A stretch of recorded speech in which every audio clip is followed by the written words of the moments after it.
আসসালামু আলাইকুম ওয়া রাহমাতুল্লাহি ওয়া বারাকাতুহু। চমৎকার একটা খতম শরীফের প্ল্যানিং নিয়ে আপনাদের সম্মুখে উপস্থিত হয়েছে। আর এই খতম শরীফে সকল শ্রেণীর মানুষরা আমাদের সাথে যুক্ত হতে পারবে এবং শরীক হতে পারবে।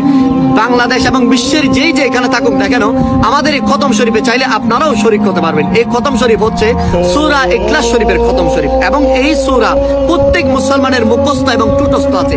এই সূরার কি ফজিলত জানেন? রাসূলুল্লাহ সাল্লাল্লাহু আলাইহি ওয়াসাল্লাম বলছেন, যদি 3 বার পাঠ করা হয় একটা কোরআন খতমের সওয়াব পাওয়া যাবে। এবং কেউ যদি একনিষ্ঠ নিয়ত নিয়ে এই সূরা যদি পাঠ করে, তেলাওয়াত করে, তাহলে সেই ব্যক্তিকে রব্বুল আলামিন জাহান্নাম থেকে মুক্তি দিয়ে জান্নাত দান করবেন। আর এই সূরা আপনার আমার জন্য হতে পারে অভাব অনটন দূর, অসুস্থ থাকলে শেফা, এবং দুনিয়ার যত বলা মুসিবত থাকুক না কেন, এই খতম শরীফে উপস্থিত হওয়ার মাধ্যমে আমি চ্যালেঞ্জ করে বলতে পারি, আল্লাহর কোরআনের সাদকায় আল্লাহ রব্বুল আলামিন আমাকে আপনাকে দুশ্চিন্তা টেনশন থেকে মুক্তি দিতে পারে। আর এই পুরো খতম শরীফের প্ল্যানিংটা হচ্ছে আজকে থেকে শুরু করে আগামী 28 তারিখ শুক্রবার পর্যন্ত, আসরের আগ পর্যন্ত আপনারা কে কতবার পড়ছেন, ফ্যামিলিগতভাবে, বন্ধু বান্ধব সবকিছু হিসাব আমাদেরকে কমেন্ট এবং মেসেজের মাধ্যমে জানাবেন।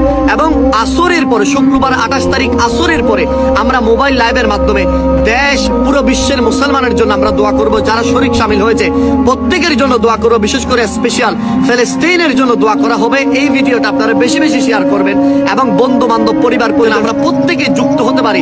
আপনারা প্রত্যেকে এই ভিডিওটা বেশি বেশি শেয়ার করবেন।